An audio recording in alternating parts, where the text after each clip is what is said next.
attempting to emulsify. I'm not doing a very good job. Hello, allies. We're gonna try something a bit different. Look at this. Look at this novel concept. I'm going hands-free. It's a bit of a weird view, I can only imagine, but I thought it would look kind of interesting. Story time today. I'm gonna do a story time. Today's story time is the time I found a burrito stuffed into a computer. You would be asking yourself, well, how did you find a burrito stuffed into a computer? Well, I worked, when I was in high school, I was actually on the high school payroll. I was getting paid by the district to work on computers. I was like one of the first full-time IT guys that they had on school campuses in our area. Me and a girl who she actually had graduated the year before, and I think it was a sophomore. I had shown aptitude in the area of fixing computers because it had, up till that point, been my kind of passion in fixing computers. I had always been doing it. I'd always been working on PCs. I'd been building PCs, etc. So when I hit my sophomore year, they asked me, well, do you want to continue doing this culinary thing that I was doing as an extracurricular, or would you like to come work for the help desk? And I said, yeah, I'll come work for the help desk. So I had a free period every day where I would go into, we had an office with a couple computer desks and an inbox and an outbox of different things that had to get worked on. Teachers would come in or they'd call and we'd go out there and we'd fix their computers pretty simply. About halfway through the year, they offered me a job. They said, well, okay, so you have your free period, you'll continue to do that, but when you get out of school, if you want, you can stay until, 5, 6 o'clock or whatever, until we close up the campus, and you can work on the computers. And I was like, okay, sure, I'm not doing anything else. So they started me out at $12.50 an hour, which up until that point, I was making about $7 an hour, minimum wage. I was working at Baskin-Robbins, and I worked at a Marie Callender's for a while, and I worked at a yo-yo shop in '98. That's a whole nother story. That's how I ended up going to Hawaii for the World Championships in 1998. Anyway, so it was a pretty cush job. You spent most of the time just fixing teachers' computers, and teachers just were notoriously bad at computer stuff. Like, they just always were breaking stuff. They were always, and not breaking stuff like maliciously or on purpose, but they just didn't know any better. So they would like mess with their documents, or they were saving everything to one floppy disk, and then they say like, I lost my grades. Like, well, yeah, because you were saving it on a floppy disk. It's insanity. Well, I got to go back and forth from home. I was like, well, nobody told you have to like only have one copy. That's crazy talk. Like, I'm a sophomore in high school. I'm telling these teachers like, you done effed up. You got to fix your process for how you keep track of your grades. Like, you have to back up your stuff way better than you're doing right now. And so that led to zip drives, and zip drives then came in the campus, and they were much more reliable. So teachers would have a copy on their computer and a copy on a zip drive, and we'd install the zip drives both internally, and they'd have external models, and it was great. It was a fun time. There was two parts of the job though that were a pain in the butt, and one was dealing with all the Mac users. This was back before the Mac did the switch to Intel back in 2004. So everything was RISC Motorola chips, and it was all OS 9 operating system, which is much different than the operating systems of Macs today, and so much so that I didn't really like working on the Macs. With the other girl, her name was Heather. Heather worked on most of the Macs. I worked on the PCs because that was more my expertise. Anyway, I got better at it over time, but man, I hated working with the Mac teachers because they were like the worst teachers. They knew the least about computers. They were all just hippy-dippy, Mac is great, rah, rah, rah, which I am also, I guess, hippy-dippy, Mac is great now, but they are fundamentally and technologically different computers. They are much better now, much better, and the operating system kicks ass because it's mainly Unix. The second worst part, and this was the most worst part, is that there were computer labs on campus. And you cannot imagine a situation where computers are abused more than a high school lab that teaches typing. You are dealing with kids who absolutely hate the concept of them having to work on a computer strictly to do typing.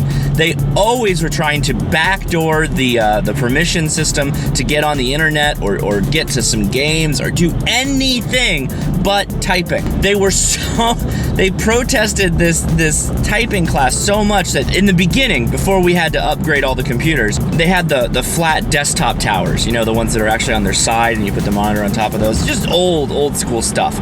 And they were just beige boxes. They were, you know, they were standard empty boxes that weren't from any one company. They were unbranded is kind of the word I'm looking for. And those little bay covers would pry those off with their keys, and then the little metal louvers that you would twist and they'd break loose, and then you'd slide your new drive in. They'd twist those loose, and then they'd just shove garbage in there. And so every couple of weeks we'd have to actually go in and open these things up and dump out the garbage and vacuum them out. And these kids were like, they were doing hard time because they'd get caught. They were doing hard time to like actually to do this. They'd get caught, they'd go to detention, and then they'd have to serve Saturday school or whatever. Just they were that mad at the typing class, and I don't blame them. Typing is a horrible class, and it's not the teachers, and it's not well, it is the material. It's not so much the teachers though. Teachers were great. One of my favorite dudes that I spent a lot of time with was Mr. Yu Matsu. So I haven't seen him in a long time, but Mr. Yu Matsu, you were awesome. They started shoving food in the computers. And one time they had this huge burrito. There was a burrito place down the street called Burrito Track. I went to California High School in Whittier, California. And they shoved this burrito into the computer and actually went onto the motherboard, made contact, and started to like heat up and cook until it eventually shorted out the computer. And what that ultimately did was it led us to have to like upgrade the lab because they were already old, but it was kind of like that last straw that we're like, we really need to do something about this. And so what we ended up doing was we got flat-faced cases that didn't allow for anyone to shove burritos into it. Yeah, I have plenty of stories from working IT, and as far as IT goes, it was a pretty cush job because I was working with teachers who, sure, you know, were let me put it this way, they were more educated, obviously, than the computer people have to deal with in the phone bays. But they were some of them were kind of heads in the clouds when it came to computers, and it was always the computer's fault, not theirs, that they couldn't make the computer do what they wanted. So there was some attitude, and a couple of them had a real problem that an active student was the one that was telling them how to work on the computer. So that was always an interesting thing to me, I found. You deal with lots of types, right? You're always going to deal with lots of types. You're going to deal with those types if you were working IT on a phone bank or whatever. But yeah, a lot of them had a big issue with me telling them what they need to do. They told me that once. They're like, "You're not supposed to talk to me like this." I'm like, "Well, okay, I that's fine. I'll just have to come back.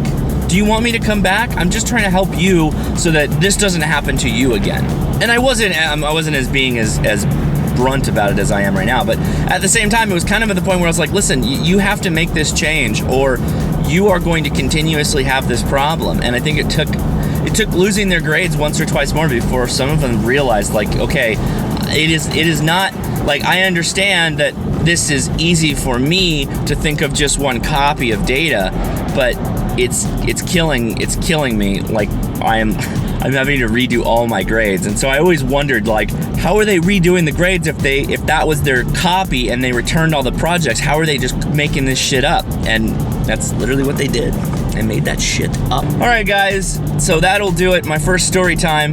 Well, my first story time since starting the vlogging. You can go back and pull up the Captain's Log, which is a whole nother playlist of videos. That's all story time. I feel like I broke my story bone in my brain because of all the stories and all the talking and all the pontificating I used to do in this type of format.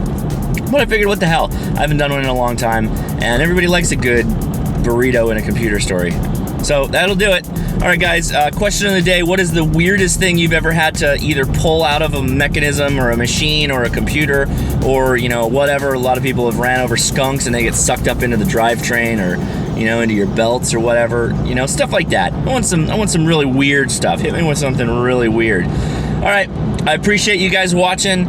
If you like this, give me a thumbs up. If you're not already, please subscribe, and I will talk to you tomorrow morning. We've come to the end of the video, and this is what we call a trailer. It's where I ask you, if you enjoyed the video, please give me a thumbs up. And if you'd like to see my day-to-day vlogs, hit subscribe. And if you want, I've got a whole playlist with over 700 videos just talking about stuff that you just watched. So if you enjoy all of that, go check that out too. I really appreciate you coming. Comment below. I engage with everybody, and thanks a lot.